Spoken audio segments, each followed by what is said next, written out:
Goeiedag, dit is een nieuwe KoersKompas-podcast. Vandaag heb ik een speciale gast, Matt Gordon van Ptolemy Capital en ook Crux Investor, waar hij vooral bekend van is. Matt, how are you? Very good and delighted to see you, Bart. How are you, sir? Very well, very well. For the sake of the audience, can you please introduce yourself very swiftly? Sure. Okay.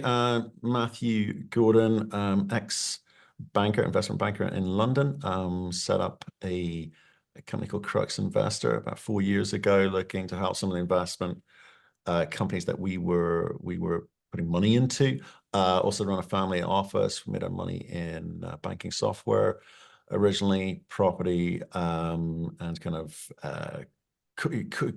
corporate private investments across the world. So we're managing our own money, and we're also looking for investment opportunities in the mining sector globally. Is that your main focus, the commodities sector? Is that the number one that what you're dealing with? Because people that look at Crux Investor, for instance, would get that impression, of course. Yeah. It's not surprising. I think for the Crux Investor audience, they're probably surprised to hear that no, it's not our number one investment. That would be mainly property globally. And we kind of got into mining because of my banking experience, where I thought I knew a lot about mining investment from my banking days. It turns out the junior space is just that a little bit different. So it's been an interesting learning experience for us, and just trying to work out the rules of investing sort of in this space. But I think if you get it right, it can be very, very profitable. Obviously, that depends on a lot of things going in your favor, like the thematic, the timing, and obviously backing the right management teams and assets. Yeah. On your website, it also said you, I think, had a couple of things there, commodities and all that, and it ended with also investing in the future. What does that mean, investing in the future? Are you a venture capitalist, or what does that mean? A little bit. I guess it comes from our sort of software technology days. We liked enterprise software. Like I said, the original money was made in banking software. So we look to companies that we think can, one, get to revenue quite quickly. Because I think the trouble with software is 99% of the companies will fail, right? You just kind of work out what, again, it's like mining. It's like any investing. You can work out what thematics are just momentum plays for the moment, which have longevity to them, and which have a kind of ability to kind of capture kind of sustained revenue.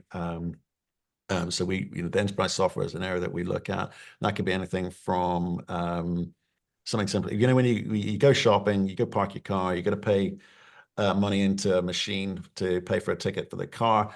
That's a quite profitable business. If you kind of build up a large number of car parks which use your software, that can make you a lot of money. Same likewise, you look down in South America, things like there's a much bigger use of cards, which the governments can sort of pay your pensions into, and you can go directly to your card rather than your bank account, and you can sort of use that as well. So we try and look at innovative software solutions in new markets where there's not a lot of competition. So things like that. Well, I get excited about it. I don't know if everyone will. Yeah. So you dabble also in a lot of different areas. So can you maybe identify, let's say, identify one that's currently undervalued and one that you think is probably running on fumes here? Yeah. Running on fumes. I think there is an ability to make money in all sectors all the time. It just depends on what your patience and your credit risk, your risk appetite is. Okay, so in down markets, we actually like to get quite active because we're picking things up quite cheaply. So that's, I guess, some people call that contrarian investing. And I think there's a lot of people we know who are very good on the theory of contrarian investing, but they get scared to actually deploy their capital in times like this. But if you're sitting there and happy on a 3, 5, 7, 10-year time frame, that's not a problem, because that's just a question of timing the cycles. So I think I'd be a fool to say I can call the bottom, and I most certainly can't call the top, but I know where our kind of thresholds are in markets, which I guess some people might be frightened to, you know, deploy capital into. So that kind of helps us with our investment. So I don't kind of look at it as in, you know, some spaces have kind of run out, or some markets are, you know, things to be frightened of. We don't like to do trends. We don't like to do momentum plays. We base it on fundamentals, because at the end of the day, I'm kind of a bit old school. I think companies should be able to make money. And in public markets, it's quite hard to kind of, you know, wade your way through all of that information, because a lot of companies are just playing the market sentiment game, the momentum play, because they haven't really got anything fundamentally. And that doesn't matter whether it's mining, technology, industrials, etc. I want to see where this near-term revenue is. I want to see their ability to capture contracts. I want to see the nature of those contracts. I'm looking at margins, etc. And ultimately, all stories need a kind of growth component to them. And I think that it goes a little bit missing in public markets when you're talking and listening to what these companies have to say. So for me, we're kind of sector agnostic. We're kind of timing the market agnostic because of this whole period thing. But the thing which we do need to do, which I guess causes us problems, is the ability to deploy a lot of capital. You know, we're not tinkering around with small money. And by definition, if you put a lot of money into something, it's harder to get a lot of money out quickly. So I don't know if that's specifically what you're chasing, but in terms of our investment profile, that kind of pretty much covers everything that we look at. Yeah, it highlights the framework. I'll take that as an answer. Okay. Let's touch maybe on a topic that I think is near to both our hearts here, that we've been in for quite a lengthy amount of time, I'd say, especially me. It's maybe too long. Uranium. Yes. I know you're very involved. Where are we in the cycle? Should people pack up now that the price has quadrupled? Where do we go?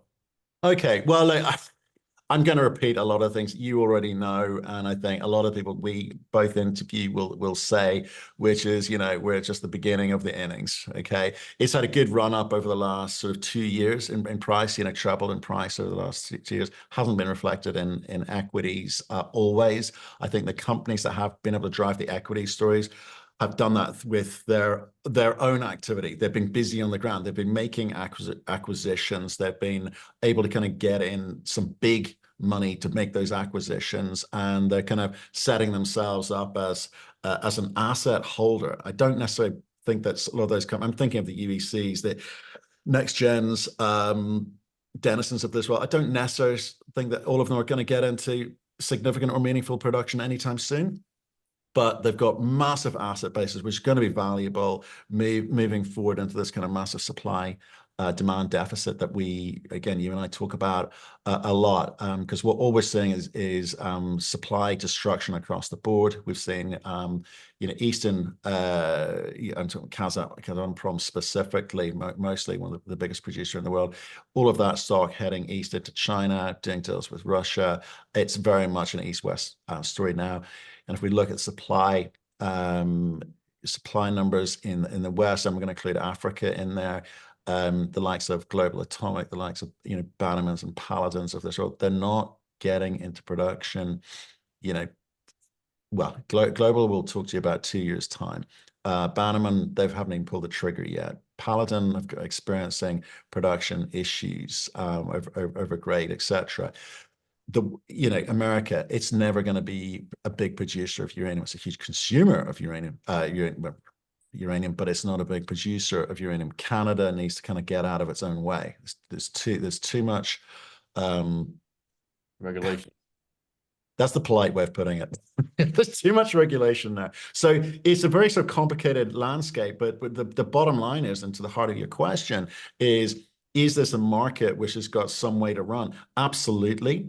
Because lack of supply scarcity means usually increased prices, and the demand's going nowhere soon, because the build out across the globe, more and more countries every day, you know, trying to, I mean, with Jamaica last week talking about their nuclear strategy, you know, so it's an exciting time. I think even people coming in it for the first time now into the uranium space will make some money. You know, and don't look at the people who are already well positioned, who kind of got in 3, 4, 5 years ago. They'll make more money, but you will still make money if you come in today. So I think that's the sort of honest view of for new investors into the space. We've seen the price of conversion and enrichment already skyrocket, but the U3O8 price, the raw uranium, so to speak, price hasn't. It has performed. It's up a lot. It's up 400, 300% or whatever you want to say. Um, well, I always say this is like a domino sequence. First, they need to have the conversion and the services, and then as the last domino, they go for the U3O8. Is that the next step here? And do we see similar price action than in natural uranium? I think so. Like, obviously, the enriched uranium is going to price is going to move first because that's the stuff that actually feeds into these plants and reactors. Okay, so you talk about utilities sitting on inventory. They're sitting on 2-3 years worth of inventory. They need the stuff that's actually feeds into the machine, as it were. So those prices were clearly going to rocket first. I think the Russia action, the whole the whole US approach to this kind of this adversarial talk which is going on and saying, well, Russia is not a good ally. Well, they're not an ally, but they're also not a good place to be getting our enriched uranium from, but without actually having a plan B of, well, where the heck are you going to get your stuff from? So that whole kind of supply constraint. You kind of got sanctions on Russia. I'm surprised that they're restrained, quite frankly, about supplying money into the West, given the US's sanctions that they're putting in place and the adversarial conversation going on. So I think that it will start to have a reaction. I think it spots, it was 79, was it this morning? Something like that. Yeah, it's kind of like, wow.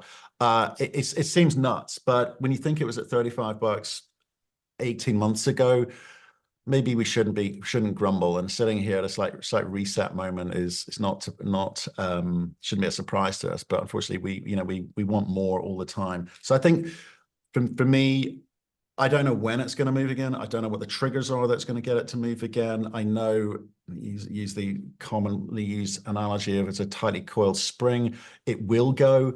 I think the kind of, if I look back now at the sort of stuff that I was being fed, the information I was being fed back in 2019 when I first started looking at it again, we didn't know what the hell we were talking about, right? We've seen expert commentators talk to the market about the fact that utilities are running out of this stuff. I mean, we had no sense of the size of the inventory out there. We've had Sprott come in and suck up millions of pounds out of the market. Didn't affect anything. Same with yellow cake. We've seen huge supply destruction through COVID and supply chain issues and required price incentives when people are putting projects back down into care and maintenance.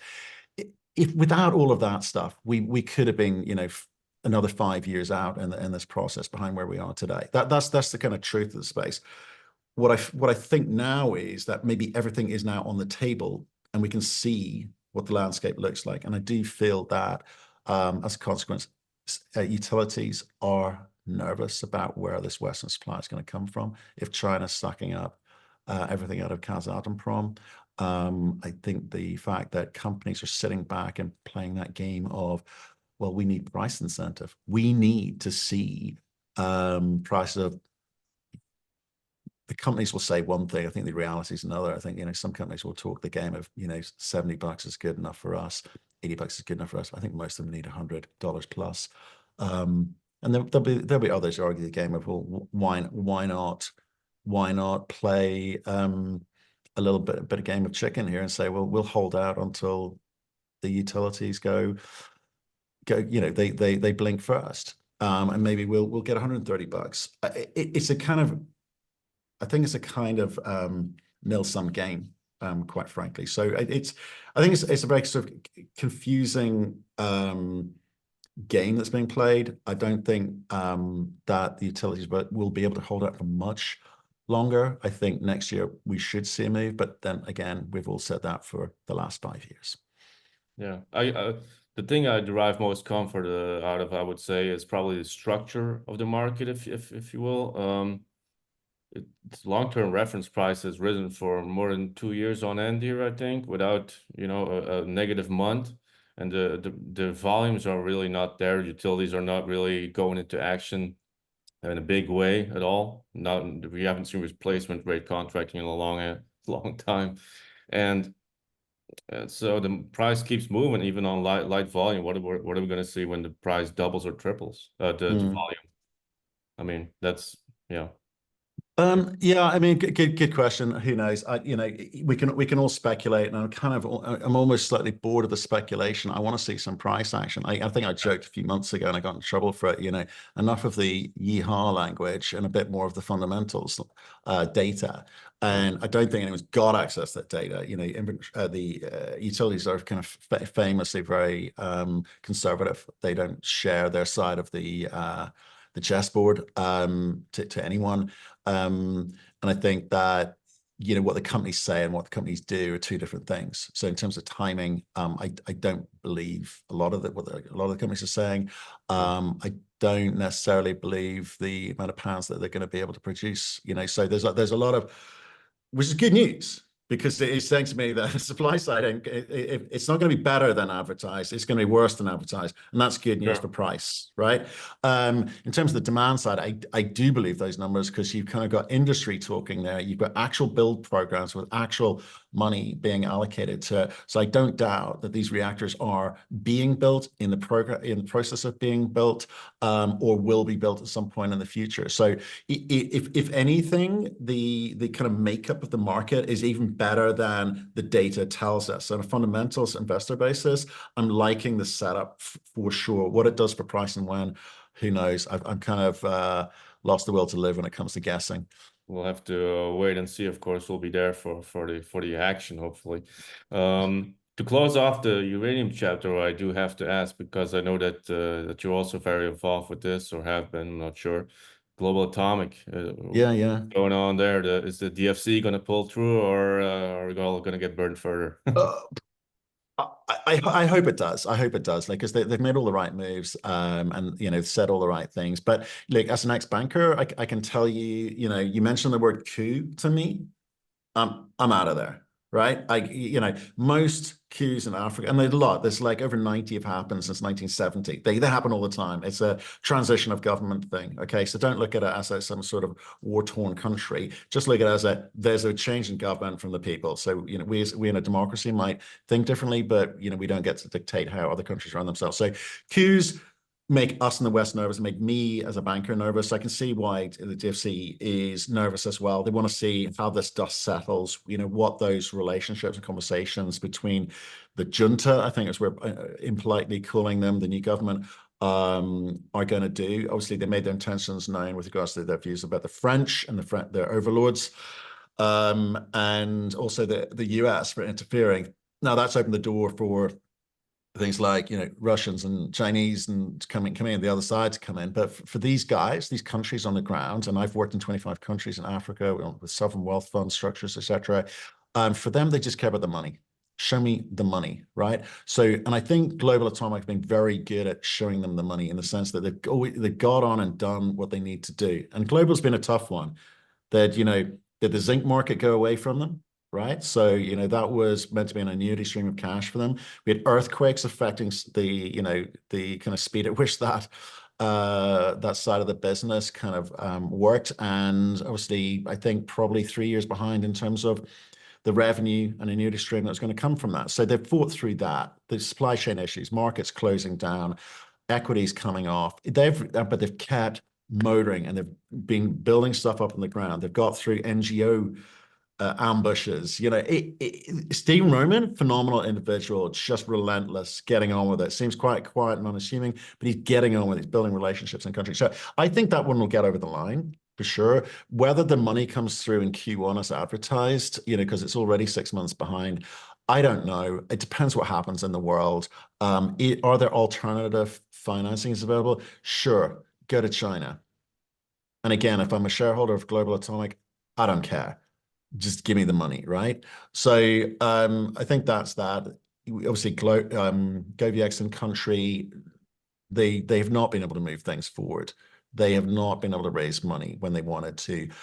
They have had their license removed. And that's an example. That's the difference. So that gives you sort of clearest day example of a company that can get on with things no matter what's thrown at them versus a company which has struggled to answer those questions. What happens? Governments want to see movement on the ground because it means jobs, it means taxes, it means all that kind of secondary revenue comes into the economy.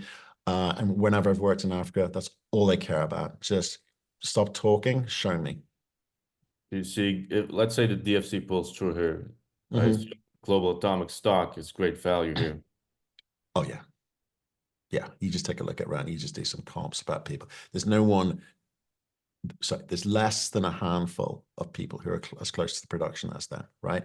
So people go, oh, Niger, it's difficult. It's a difficult place to do business. Well, everywhere's difficult to do So it's business right Canada. now. Canada's a nightmare, right? All South America. There's lots of places which are easier to do business than Canada. So, let's get off our high horses, guys. Let's focus on what's happening. And global's been moving things forward. So do I think the stock will move violently if the DFC comes through? Absolutely. Absolutely.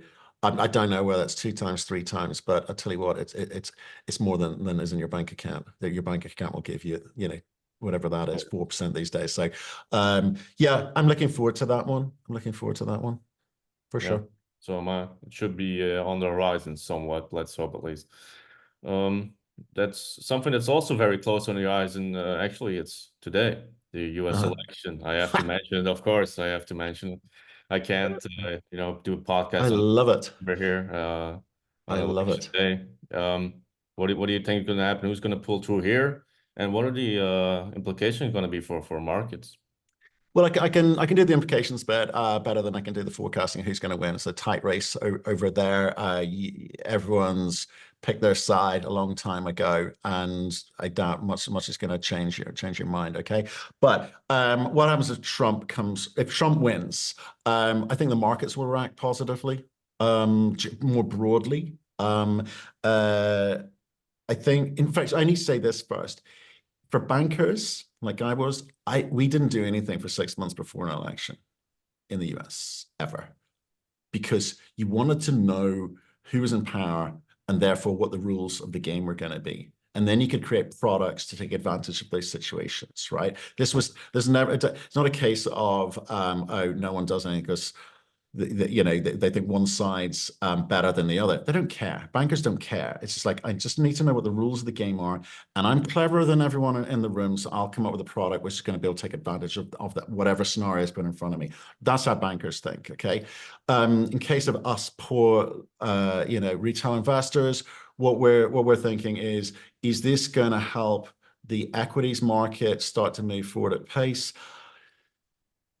Don't know. Maybe there's a bigger question there, because I think lots of people are talking about shorting and the way that the markets are being slightly manipulated in that sense. But for coming back to the candidates, Trump he's not necessarily 100% pro-nuclear. He's made some statements in the past about he's unsure, and he's given a couple of case studies of where it hasn't kind of worked out, certainly when it comes to recycling, etc. More recently, he's been a little bit more positive about it. Yesterday, I think. Yeah, so who knows? Is that campaigning or is that real talk? I think the reality is the last 3 years have shown us that renewables are not necessarily the answer, and they're not necessarily green. So I think that's better than might shape whoever he picks his choice for running the Department of Energy over there. It is good for business more broadly, and therefore buoyant markets have a knock-on effect, and one can only hope that trickles down into mining.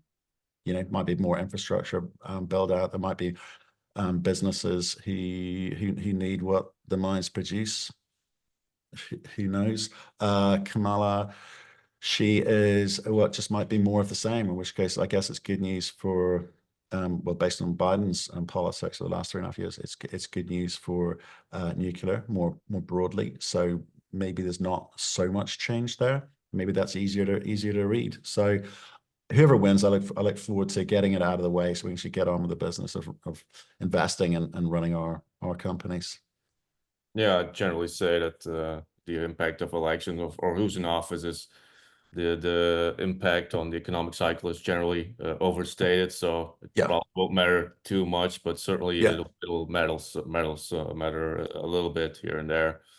I've run out of questions. Is there anything else that I think just we're sticking on the US side of things. I think the bigger problem for the US is the value of the dollar, you know, what that's going to look like moving forward. You know, you think you've got economies around the world are absolutely being crushed by the printing of money. Doesn't seem to have dissipated in the US. That's like, I think, the big concern of the last sort of year and a half. You think it was COVID related? Well, it seems to be, there always seems to be a reason to print money as far as the US is concerned. And that, if there's more of that, I think the value of the dollar moving forward would be America's biggest challenge, quite frankly. And that does have a big knock-on effect. So I'd hope to see whichever candidate kind of wins, them giving reassurances around not trying to spend their way out of this, because there's only so much efficient printing you can do. It gets to the point where there's too much money, everything becomes highly inefficient, and therefore devalued. And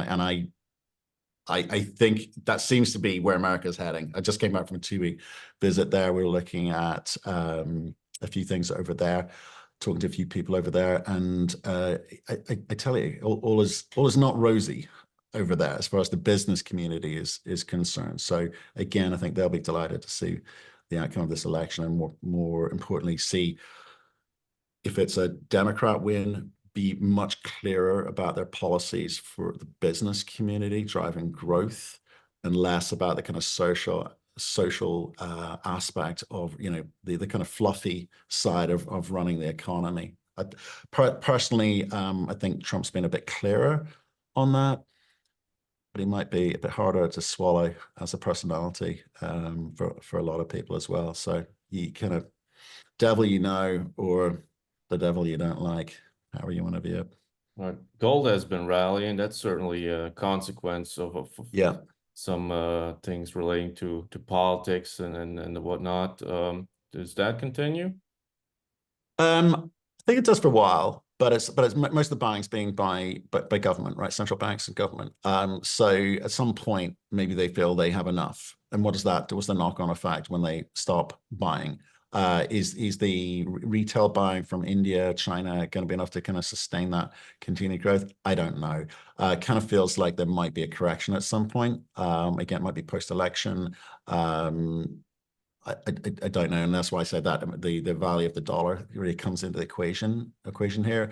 Uncertain times, Russia, Ukraine, you know, Israel, you know, and the Middle East issue. It's kind of making people feel a bit nervous. So, you know, gold as a safe harbor finally is true after kind of 4 years of wishing it. It's come true, but it's come true violently, very, very quickly. Beginning of this year, around $2,000. We're now at $2,800 by the end of the year. It would be unusual. And I don't mean to hark back to lithium. You know, maybe there's not some direct parallels. So that's a kind of industrial usage where this is a kind of has a monetary value component to it. I think it would be hard to believe that there won't be some kind of correction coming up in the new year. Yeah, but the thing is, what makes me think that maybe I have a little more time to run is that it shed its correlation. Generally, when you see the dollar moving up, gold it goes down a little while. Or rates go up, dollar goes down. But now anything can happen, but gold keeps on trending. It goes up like $100 every month for the last half year or whatever. So that's really encouraging, I think, for the gold bucks. It's been trending, and as far as the trend is your friend, right? Well, the trend is your friend, but also don't believe the hype, right? So, you know, for most gold producers, $2,800 gold, and even if they're realizing $2,600 gold, if they may have hedged it, there may be, you know, additional factors that kind of drive that. The margin that these guys are making is huge. You know, so I've been talking to people in the last 2-3 weeks, and the margins they're making, you know, their ASIC, which is a debatable number, but let's use it and say it's true. $1,200, making $1,600, clearing $1,600 at the top end. Reality maybe sort of nearest, so $1,600. That's a great margin. That's a good business. It doesn't need to be higher. We don't need to pretend it needs to be higher.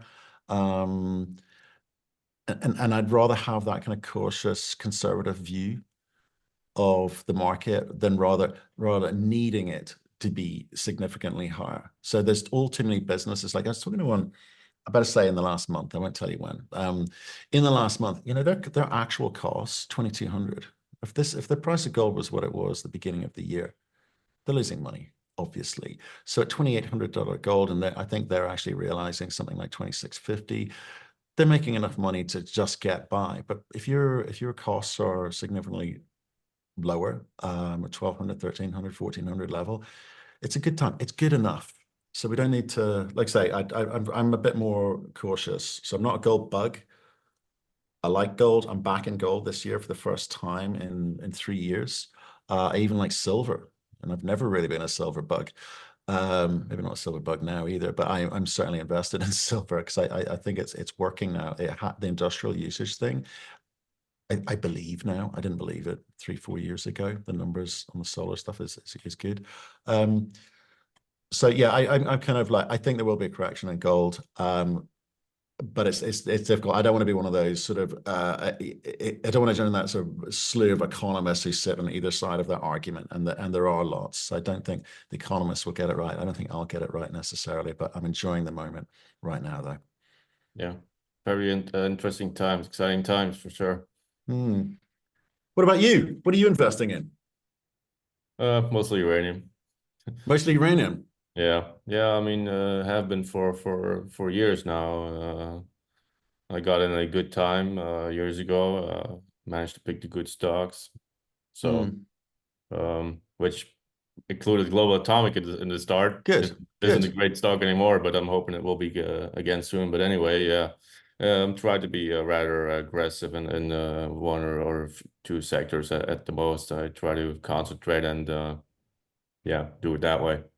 Yeah, I mean I mean you got to be, you're 100% into that thematic and sticking with it. I think for us it would be too risky to do that. You just don't know what's going to happen. Anything can come along. We could have a Fukushima moment, right? And that would kill you for 10 years, and then you'd be a little bit upset. But I think with all of these things, there was good examples where someone's gone 100% on one thematic or even one company and made their fortunes. But unfortunately, most of us will lose most of our money by investing in exploration codes if we don't diversify. I mean, so have you mitigated that kind of risk profile by splitting between explorers and developers, or yeah, all categories, not too many shares, not too many different stocks, I mean. But yeah, I'm diversified in that regard a little bit. I'm pretty positive on all fronts here when it comes to uranium. I'm sure that rising tide will lift all boats to a certain extent. Of course, some boats more than others. But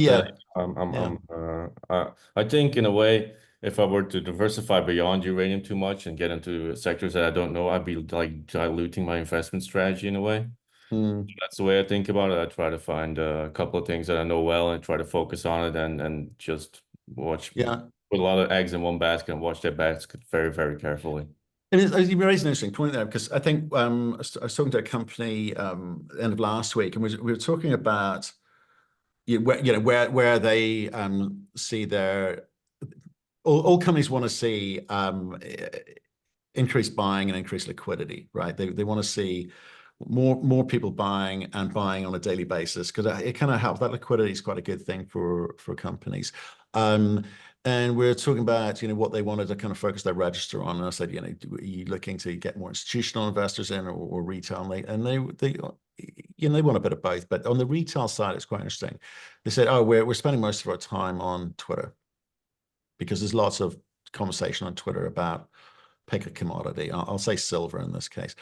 And it was kind of interesting, the view of, well, I'll just spend my time in a pool of people who are already committed to silver. I'm not going to spend any time trying to persuade anyone else who's not invested in silver to come into silver. And I thought, well, maybe that's something that they should do. And if so, then we kind of moved on to, well, if you're talking to people who are already invested in silver, are you seeing much movement and liquidity from that? And I said, well, actually, no, because I think what we've ended up doing as a company is saying to people, our silver company is better than your silver company. You should sell your silver stock and buy my silver stock.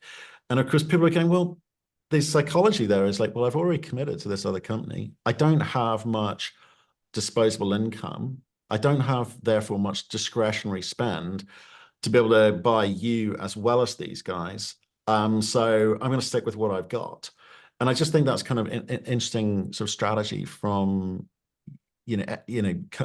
mining companies who perhaps should be looking for new money. And I think we certainly trying to do that. And I don't know if are you seeing companies, being better at marketing? Are you persuaded by some of the messages in the market to get, buy their shares instead of the stuff that you've got? Not more than normally, I would say. No, I mean, You're no, not moving. You're not gonna swap your uranium stock around a bit. probably not.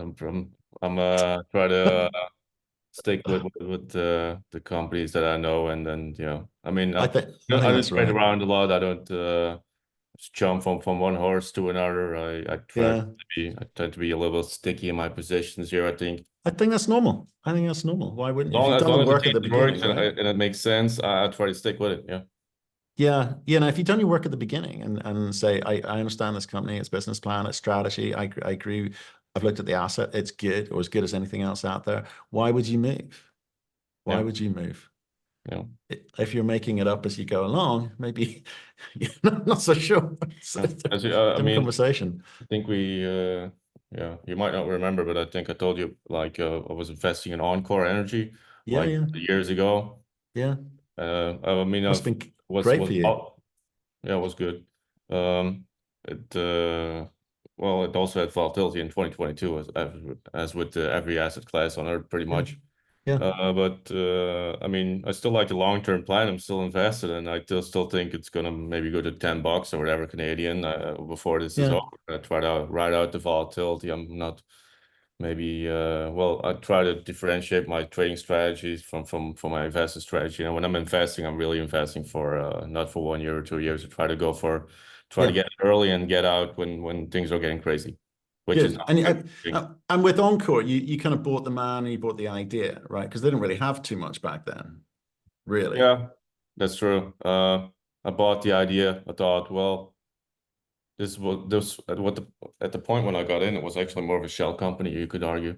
Yeah, Uh, exactly. was well, Bill Sheriff's idea. I thought, I was familiar with him. I knew some other people who were also very familiar. I read a lot about him and thought, if he just shows up with an intention to do something, he has the backing and all that kind of stuff, the database. Mm. He's at least, from this very, very low base, he's going to be able to do something. He's at least going to, if the uranium price goes up, he's at least going to sector perform or whatever, and hopefully outperform. And it seems like a good bet to take here, and paid off. So that was a good one. Yeah. Yeah, yeah, no, definitely. I think there have been some good one. Like I think like any business, any sector, there's a few cowboys, making it up as they go along, and that's fine. But not for me, but it's fine.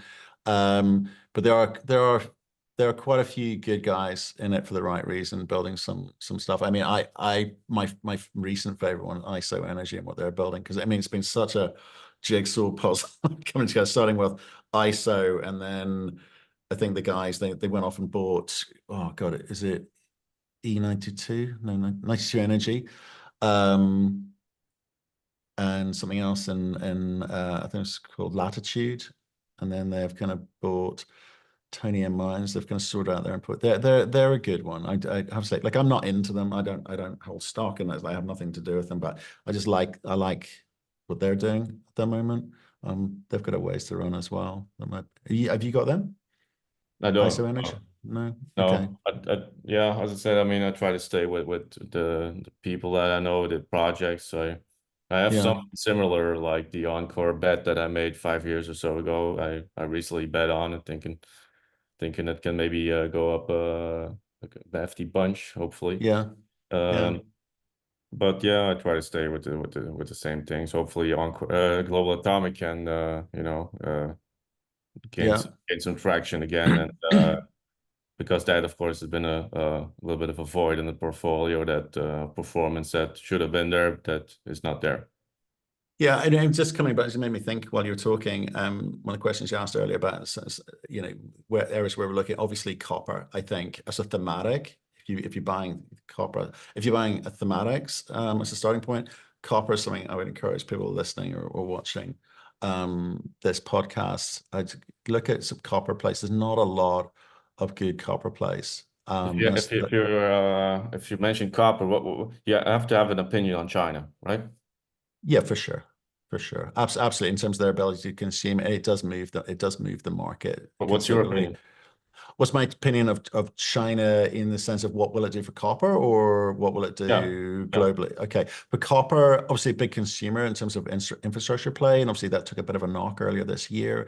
But you've also got to believe in a few other things which are going on. China's a big consumer, and when they sneeze, everyone catches a cold, right? So there is that, and that's for nickel, that's for tin, that's for all sorts of commodities, right? For copper, though, I don't forget there's a desire in the US for infrastructure build out. I'm seeing that. Same with Europe, infrastructure build out, and that's obviously means you're consuming a lot of copper. Every human born consumes whatever it's going to be, 7 pounds of copper. I've heard all sorts of numbers, but copper is irreplaceable. Right? There's no substitute for it. So if you're in graphite, there's synthetic graphite, right? So and like even energy, you could argue that most energy forms are substitutable if the cost per kilowatt hour is not good for you. You can substitute it with something else. You could argue. So, but I think with copper, it's the kind of the operating system, quite frankly, of metal. So I think the global infrastructure build out as promised. I think EVs will have some say in that. Whether you believe in full EV or hybrid, you're going to need a lot of copper in that car. Electronics and digital usage is up. We are doing things differently, and that all requires copper. So I think the demand side is there. I think that the supply side is not there. And that's not there for the reasons that we talked about at the beginning here. It's difficult to do business in all countries around the world now. Okay, so lots of copper projects which have been held and stuck for 10, 15 years. They're not moving forward.